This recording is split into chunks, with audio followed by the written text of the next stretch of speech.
नमस्कार, आप देख रहे हैं दैनिक खबर लाइव। 12 ज्योतिर्लिंगों के सीरीज में हमने आखिर में बात की थी गुजरात स्थित नागेश्वर ज्योतिर्लिंग की, और इसी क्रम में आज हम बात करने वाले हैं 11वें ज्योतिर्लिंग के बारे में। ये वो ज्योतिर्लिंग है जो रामायण में बेहद प्रचलित है, क्योंकि इसकी स्थापना स्वयं प्रभु श्री राम ने की थी। हिंदुओं के पवित्र तीर्थ स्थलों में से एक तीर्थ स्थल तमिलनाडु के रामानाथपुरम जिले में स्थित है, जिसका नाम है रामेश्वरम। रामेश्वरम के नाम से पूरे विश्व में प्रचलित इस मंदिर की सबसे खास विशेषता ये है कि ये स्थान एक शंखीय आकार के द्वीप पर अवस्थित है। इस मंदिर की स्थापना के बारे में पौराणिक कहानियां कहती है कि भगवान राम ने यहाँ से लंका तक का रास्ता तैयार करने के लिए पत्थरों के सेतु का निर्माण करवाया था, जिसे आज हम सब राम सेतु के नाम से जानते हैं। लेकिन बाद में प्रभु श्री राम ने विभीषण के कहे अनुसार धनुषकोटि स्थान पर से ये सेतु तोड़ दिया था। और सबसे खास बात तो ये है कि उस समय के राम सेतु के अवशेष आज भी सागर में दिखाई देते हैं। इतना ही नहीं, 12 ज्योतिर्लिंगों में शामिल इस 11वें रामेश्वरम ज्योतिर्लिंग की महिमा के बारे में शिव पुराण और स्कंद पुराण में भी वर्णन मिलता है। इसके संबंध में ये उल्लेख मिलता है कि यहाँ स्थापित ज्योतिर्लिंग की स्थापना स्वयं प्रभु श्री राम ने की थी। दरअसल रावण से युद्ध के लिए लंका की चढ़ाई करने से पहले भगवान श्री राम ने इस स्थान पर समुद्र के बालू से शिवलिंग बनाकर भगवान शिव की पूजा अर्चना की थी। वहीं इस संबंध में एक और कहानी कुछ ऐसी है कि जब भगवान राम रावण का वध कर अयोध्या की ओर लौट रहे थे, तब उन्होंने अपना पहला पड़ाव गंधमादन पर्वत पर डाला था, जिसे देखकर वहाँ के बहुत सारे ऋषि मुनि दर्शन के लिए पहुँचे थे। वहाँ आए ऋषि मुनियों से भगवान राम ने कहा कि पुलस्त्य के वंशज रावण का वध करने से मुझ पर ब्रह्म हत्या जैसा गंभीर पाप है। कृपया इस ब्रह्म हत्या के पाप से मुझे मुक्ति दिलाए। फिर मौजूद ऋषि मुनियों ने भगवान राम को ब्रह्म हत्या के पाप से मुक्ति पाने के लिए शिवलिंग को स्थापित कर पूजा किए जाने की बात कही।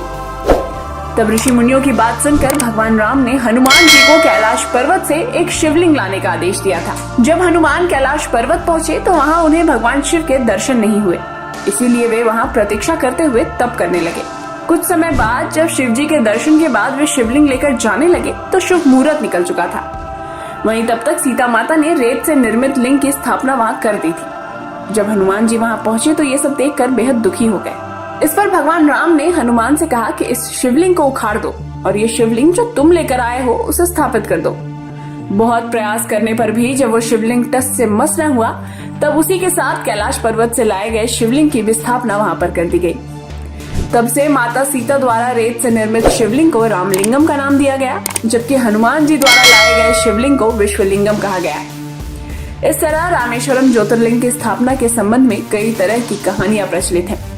इसके अलावा मंदिर प्रांगण में कुल 24 कुंड हैं, जिनमें से 2 कुंड सूख गए हैं। ऐसा कहते हैं कि भगवान श्री राम ने अपने बाणों से इन कुंडों का निर्माण किया था। समुद्र के खारे पानी के बीच इन कुंडों में मीठा पानी निकलता है। वैज्ञानिकों के अनुसार कुंडों के पानी से स्नान करने से शरीर के कई रोगों से छुटकारा भी मिलता है। बता दें कि यहाँ 22 कुंडों में पानी है, पर स्नान 21 कुंडों पर करवाया जाता है, क्योंकि 22वें कुंड में सभी कुंडों का पानी है।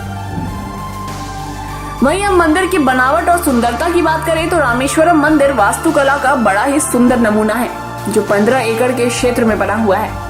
इसका निर्माण द्रविड़ शैली में किया गया है। यहाँ प्राकार में मंदिर के अंदर सैकड़ों की संख्या में खंभे हैं। इन खंभों पर बेल बूटे की सुंदर कारीगरी की गई है। इस मंदिर का प्रवेश करीब 40 फीट ऊंचा है। इतना ही नहीं, रामेश्वरम में जो मूर्ति स्थापित है उसकी परिक्रमा के लिए 3 प्राकार बने हैं।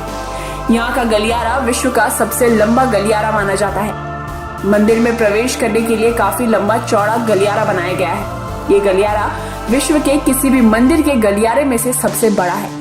ये गलियारा 1212 स्तंभों पर टिका हुआ है, जिन पर 108 शिवलिंग और गणपति उकेरे गए हैं। फिलहाल के लिए बस इतना ही। अगले और आखिरी ज्योतिर्लिंग की रहस्यमयी और रोचक कहानियों के लिए बने रहे दैनिक खबर लाइव के साथ।